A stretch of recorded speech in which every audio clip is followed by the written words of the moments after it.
Campement Antoine Cros, près de Yamoussoukro. Une centaine de mètres plus loin se trouve le champ de Ndriyao, producteur de cacao très connu dans la région des lacs.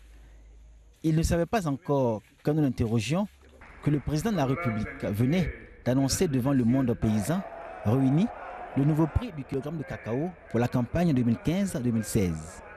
Le prix là, ça ne nous plaît pas trop. Parce que nous, on est les premiers producteurs du monde.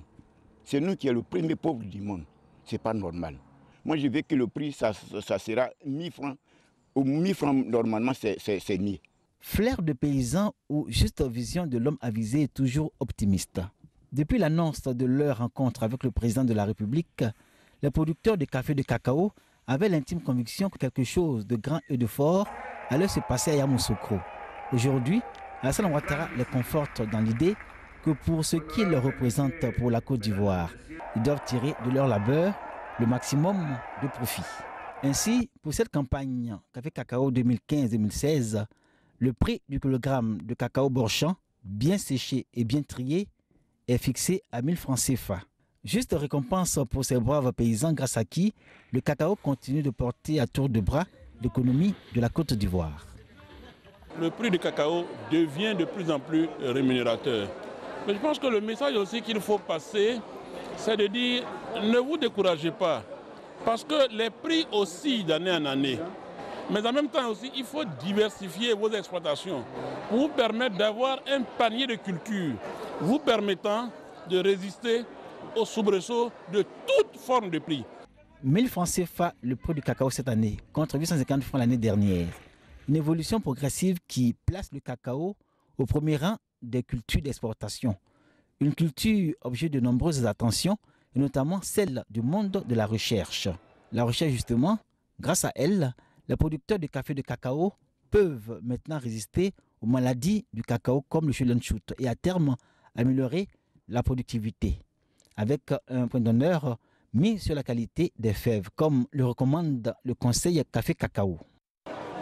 Le CNRA a mis à la disposition de la filière Café Cacao de Côte d'Ivoire des semences d'un haut potentiel que les planteurs, nos parents, ont appelé cacao Mercedes parce que ça va très vite.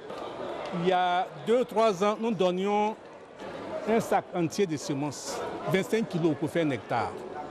Aujourd'hui, nous avons pensé à simplifier la vie des paysans en leur proposant désormais des semences dans ce sachet. 2,5 kg pour faire un hectare au lieu de 25 kilos. L'engouement est tel que l'État est obligé de les rationner un peu.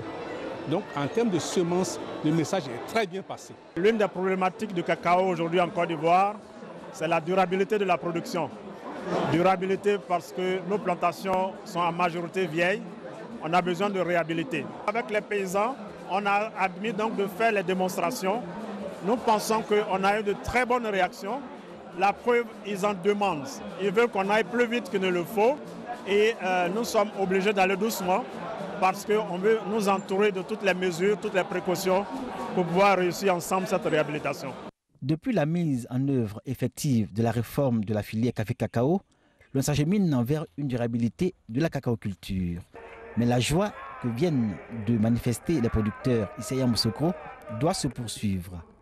Ils espèrent voir au rang de souvenirs toutes les pesanteurs qui freinent leur ardeur à chaque ouverture de campagne, notamment la mise à disposition des intrants, l'accessibilité des zones de commercialisation de la production à cause des mauvaises routes et surtout la question de la sécurité. Allusion ici est faite aux coupeurs de route qui écument à chaque campagne les zones de production de cacao.